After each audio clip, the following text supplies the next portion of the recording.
نحن ويا الأحبة الكرام نستقبل الليلة بإذن الله جل وعلا أول العشر الليالي الأواخر من هذا الشهر الكريم. وقد كان سيدنا وقدوتنا رسول الله صلى الله عليه وآله وسلم يجتهد في هذه العشر أكثر مما يجتهد في غيرها. وتقول عائشة رضي الله تعالى عنها: كان النبي صلى الله عليه وآله وسلم إذا دخلت العشر اجتهد وشد المئزر وأيقظ أهله وأحيا ليلة. فكان صلى الله عليه وآله وسلم يجتهد فيها أعظم من غيرها.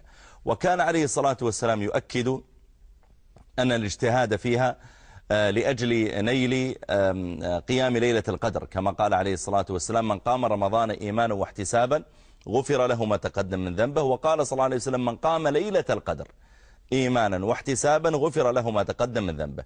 فخص ليلة القدر مع أنها خلال هذه العشر لها فضلها، لكن خصها النبي صلى الله عليه وسلم لما لها من مزية، كقوله عليه الصلاة والسلام: لن تزول قدم عبد يوم القيامة حتى يسأل عن أربع: عن عمره فيما أفناه، ثم قال: وعن شبابه فيما أبلاه.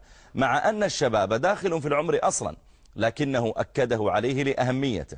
فينبغي علينا أن نحرص عليها، أن يحييها الإنسان كاملة، يحيي صلاتها كاملة مع الإمام، أو حتى لو صلى في بيته. وكذلك أن يحرص على أن يحييها بتلاوة القرآن، الإكثار من الاستغفار.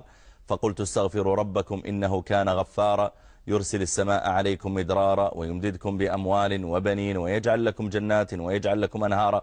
حرصوا أيها الأفاضل على الإكثار من الاستغفار والتسبيح والتهليل، وعلى كف أذاه عن الناس. بلا شك أن اغتنامه لهذه العشر هو فضيلة، وينبغي أن نغتنمها من الليلة هي ليلة 21، بمعنى أنها ليلة وتر، وممكن أن تكون هي ليلة القدر، لأن النبي عليه الصلاة والسلام قال: التمسوها في العشر الأواخر في ليالي الوتر منها. فنحن اليوم في أول ليلة من ليالي الوتر من هذه العشر.